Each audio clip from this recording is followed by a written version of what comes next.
Weld, coffee black. Coffee black. How much coffee do we drink a day, and has that increased on the campaign trail? No, it's pretty much status quo ante, 3 cups a day. 3 cups a day? Oh yeah, no, Spread I'm a coffee out, lover. Spread first out. thing in the morning? Okay. Well, it's probably, I pour 6 cups of coffee and drink 3 because I leave a lot of them unfinished. You have a big primary coming up.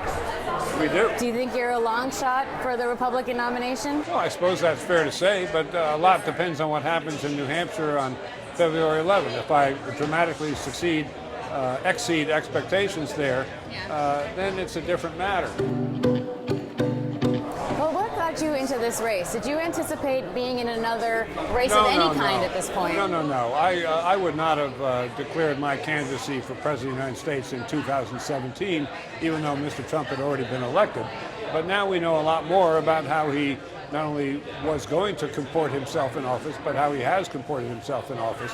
And the combination of the trillion-dollar deficits and going in exactly the wrong direction internationally by insulting our allies and cozying up to dictators and claiming that environmental considerations are just a hoax.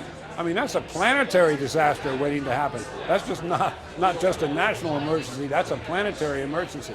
So someone's got to get in there and restore sanity to Washington, D.C. From your travels, your campaigning, you were in Iowa recently, do the American people agree with what you're saying, or do you get a lot of pushback from Republicans? Well, of course, everyone I talk to thinks I'm just great, and why can't I just start Monday in the Oval Office? And my job, frankly, is to enlarge the electorate of people who are going to be voting in the Republican primaries. More women, more millennials, more Gen Xers than the traditional people who turn out. So let's shift gears a little bit. I want to talk a little bit about you, because I do think you have a really interesting backstory and one that's kind of storied historically in this nation's history. Can you talk a little bit about that? Well, I used to joke with the leaders in the Massachusetts legislature that my people didn't come over on the Mayflower. They sent the servants over to get the summer cottage ready. And the Irish love a joke, so I never heard about that one again. I'm named after a member of the family who signed the Declaration of Independence for New York State. And I'm very steeped in colonial history from having worked on the Nixon impeachment for the House Judiciary Committee. So when you aren't campaigning and you also are an attorney, what are you doing in your spare time? What is a weekend like for you and your business? I'm a fisherman and outdoorsman. I sometimes even say the outdoors is my cathedral. I grew up in the woods. My wife and I now live in the woods inside the Great Blue Hills Wildlife Refuge, Do you? south of Boston, in Canton, Massachusetts, right on the Canton-Milton line.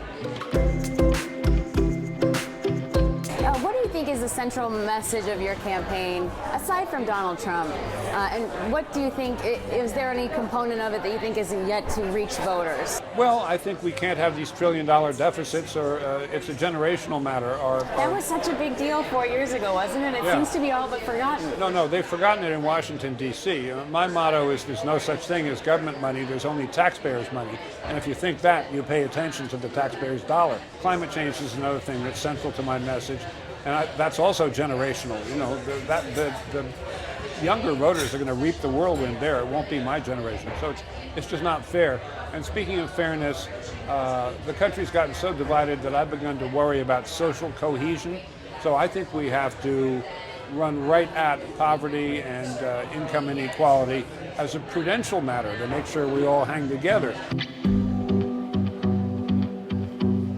You were governor here for 2 terms, and you've been in the public eye, but do you think there's something that people just don't know about Bill Weld? Well, the people in Massachusetts know that I'm a deadhead, and they know that I'm a fisherman and an outdoorsman, because I used to sneak away into the woods all the time.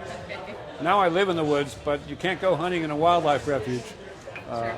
So I think they know from when I dived into the river to celebrate the protection of the Rivers Protection Act that I care about clean air and clean water and those things. And even as a Republican candidate, you find voters are also concerned about those things. Oh, yeah. No, when I'm campaigning in New Hampshire, I say it's bad enough having lost the old man of the mountain. What if the White Mountains weren't white any longer? How would you like that? And that's the kind of, that crystallizes the kind of change that we're going to see unless we can succeed in reducing the amount of carbon in the atmosphere. Governor Bill Weld, thank you so much for your time. Thanks That so was much. Great. It's great.